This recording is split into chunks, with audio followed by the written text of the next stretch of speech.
WashingTECH. Join these conversations. Be a part of these conversations. Imagine what a better world could be, especially at the intersection of technology and policy. Because if we don't solve some of those problems, we're going to lose control of our online spaces. Are you worried about your kids' safety on the internet? We are here to help.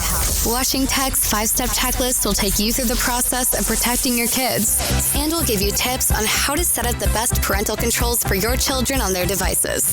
You want what's best for your children. They deserve to be safe online. Our step-by-step guide will help you make sure they are.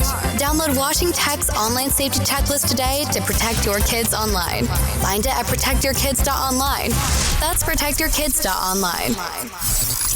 Welcome to the Tech Policy Leaders Podcast. The world's most influential voices keeping you safe and informed online. Streaming from Washington, D.C., America's tech law and policy epicenter. These are your leaders. This is the podcast. Tech Policy Leaders with Joe Miller, founder and CEO of WashingTECH. WashingTECH, safe and informed since 2014. My guest today is Shahed Amanullah. He serves as Global VP of Customer Experience at growth strategy consulting firm Frost & Sullivan. He's also Managing Director of Frost Capital, a Palo Alto-based private equity fund manager that acquired Affinis Labs, an award-winning social innovation firm he co-founded. Shahed also founded the Codify, a social impact fintech startup, and Zabiha, the world's first global halal restaurant guide. Shahed Amanullah. Shahed, welcome to the show. Thank you for having me. So tell us about your background and how you found your way to your current role at Frost & Sullivan. Sure. I think a lot of it was kind of chance, because I happened to find myself in the San Francisco Bay Area in the 1990s when this thing called the internet was starting. And it really, to see everyone around me light up with the possibilities of what this medium could do to advance, not just to advance business and communication, but just to connect people. It seemed like the world, was filled with possibilities. And I think that energy has kind of sunk in and kept me going till now. And I immediately started trying to join a bunch of startups and then starting my own companies. And a lot of these were focused on connecting people, media and messaging, bringing offline experiences online, a whole bunch of different kinds of things. A lot of what I did in the very early days had to do with telling people stories, creating opportunities for people to message each other, to connect in the off-world space. A lot of that actually brought me to the attention of the State Department, interestingly enough. And I took a break from doing startups to be a senior technology advisor in the Obama administration. And I felt in that place, I could actually take a lot of what I was doing and take it worldwide, and to be able to use those skills to connect with communities around the world on the basis of technology, entrepreneurship, innovation. And it was a really great experience for me, and humbling actually in ways, to see how people around the world had their own ways of being innovative, that our way of doing it wasn't the only way to do it. After that, I actually started a startup accelerator here in the DC area, specifically trying to connect startups in emerging economies to talent and money and mentorship here in America. Then that company was called Affinis Labs. It got acquired by Frost Capital, a private equity firm that shared a lot of our same kind of goals. And it was through Frost Capital that I was introduced to Frost & Sullivan. There are two affiliated entities. And the work that I am doing now at Frost & Sullivan is a really interesting combination of all that. It's about empowering people. It's about connecting them to information they need to be connected to. It's about digitizing processes and making them more efficient. So I felt it was like the combination of a lot of the things I've been working on my whole professional life. Well, it's fantastic to hear there are folks who still believe in that work, particularly VCs. And so tell me about how social entrepreneurs can position themselves for success. And as we all know, funding is basically what we're talking about here. And I think the first starting point is setting your mission. So what's your advice for organizations looking to distill their mission in a way that will resonate with funders like you? That is a really fantastic question. I've been working a lot with social enterprises and NGOs specifically on trying to get their message out to funders, be they in the for-profit space or the nonprofit space. I'm actually working right now with the Aspen Institute on getting social enterprises up and running that promote digital equity. And this was one of the questions that came up most often, is how do I get people's attention? And so what I try to advise a lot of these folks is that you need to, investors, be they people who are donating to you or investing in you, they aren't investing in your idea so much as they're investing as you, as a person. They want to see the passion in you. They want to see that you are committed to that cause, that you are driven to give it. They can't care more about it than you do, and they don't want to care more about it than you. They want to empower you. They don't want to lead you. And so the most important thing is to generate that excitement in the person who you're presenting to. I've seen plenty of people give presentations that are dry and it looks like a chore for them. And those are not the ideas that are going to get invested in. It's going to be the ones that where it's almost like they're kind of like, leading a cheer. And it's hard sometimes to generate that passion if you don't feel it organically. The companies I like to advise, I don't want to spend time with them if they're not committed to what they're doing. So if I sense that energy, I'm going to stoke that energy. And so, if you come across as somebody who is in it for the long haul, deeply understands the space that you're going to go after, you're the kind of person that attracts people to help you, so that it's not just a one person, effort. It's actually a team effort. That's what's going to attract them. And so I try to advise people to communicate in that way, to shape themselves in that way. To not get bogged down in just the raw numbers, but to really talk about that long-term vision. Where do you see yourself in 5 years, 10 years? What's going to be the bigger impact of what you do? And sell that dream. And I think that's when you can really attract that money. So once social enterprises have their missions clearly defined, how do they go about prospecting outside of social media? How do they find the right potential funders to pitch their social enterprise to? Well, the best way that I've seen people do this is casting that really wide through mediums such as podcasts like this one. Get out there, sell your vision on Instagram visually, sell it on Twitter, interconnect with people who can tell your stories. I am a big fan of using Twitter to interact with journalists and help them do their jobs by giving them stories to communicate.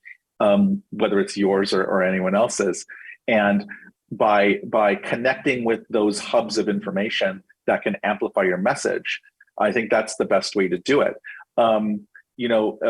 Just going out there and just pitching people is going to turn people off.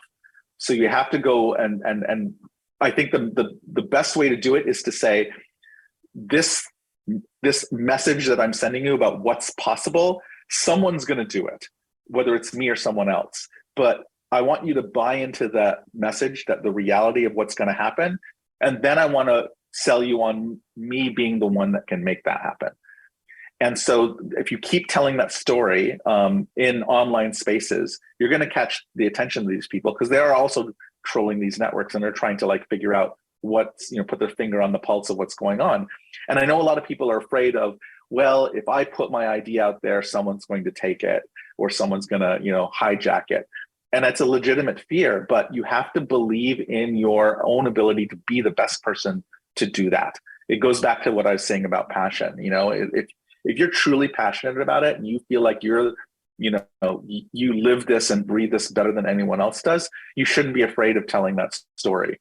As a matter of fact, what you will find more often than not is that the people who might even be thinking about the same idea will actually be scared off by your passion, and you will attract that help.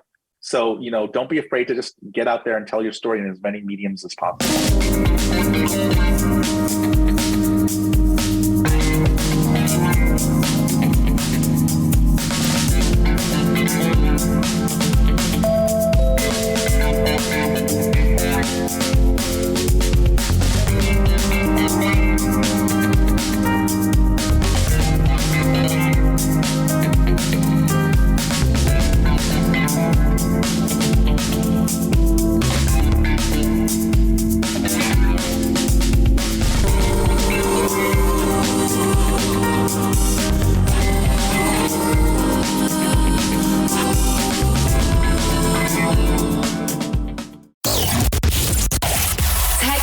policy is global policy.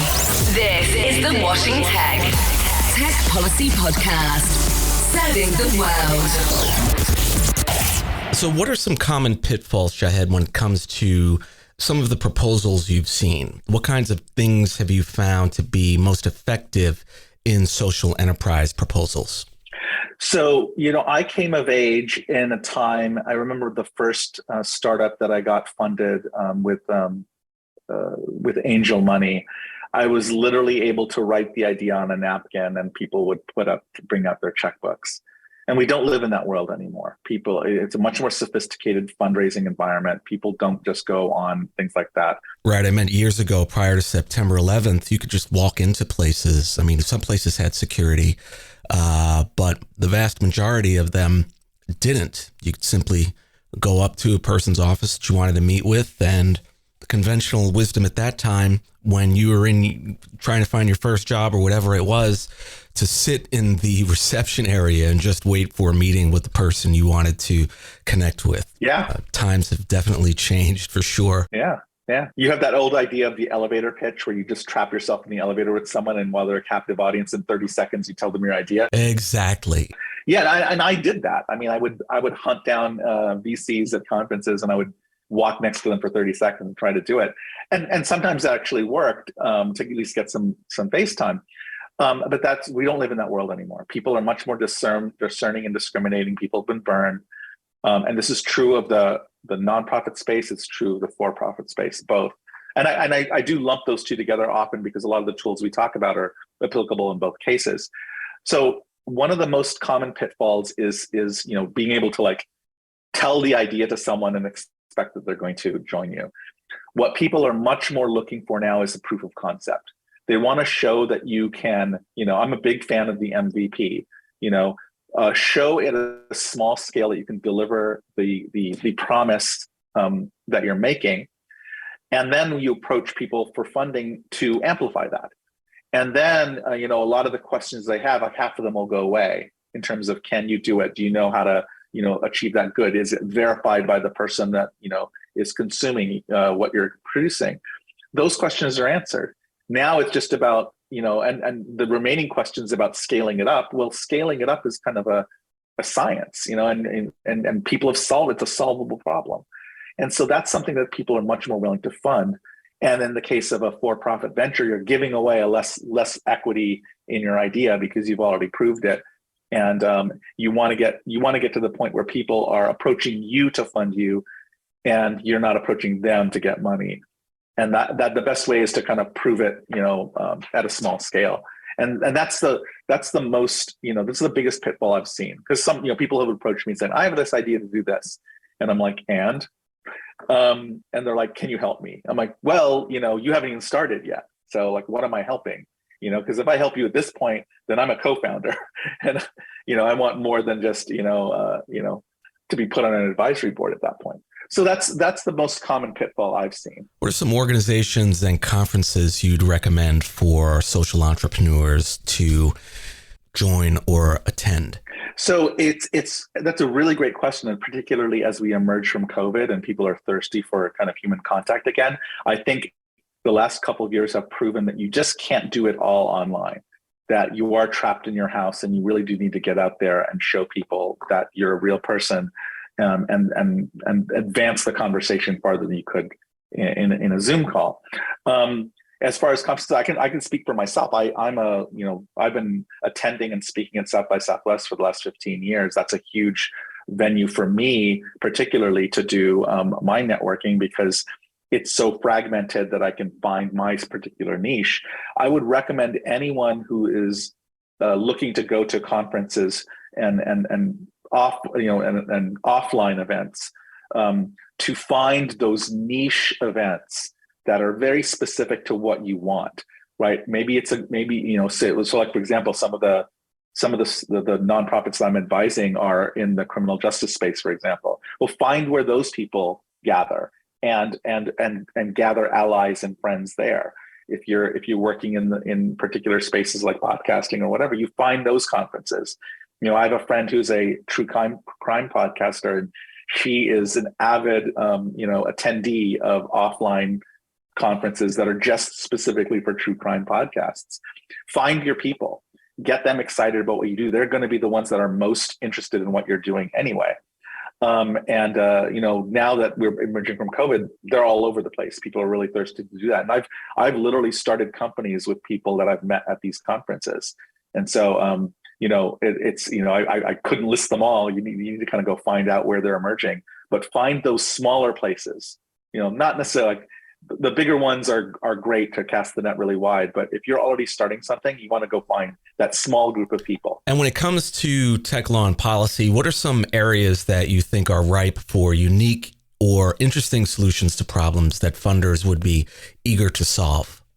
This is an incredibly vibrant space right now with everything that's happened in the last 5-6 years. Being here in DC, I see the brunt of it.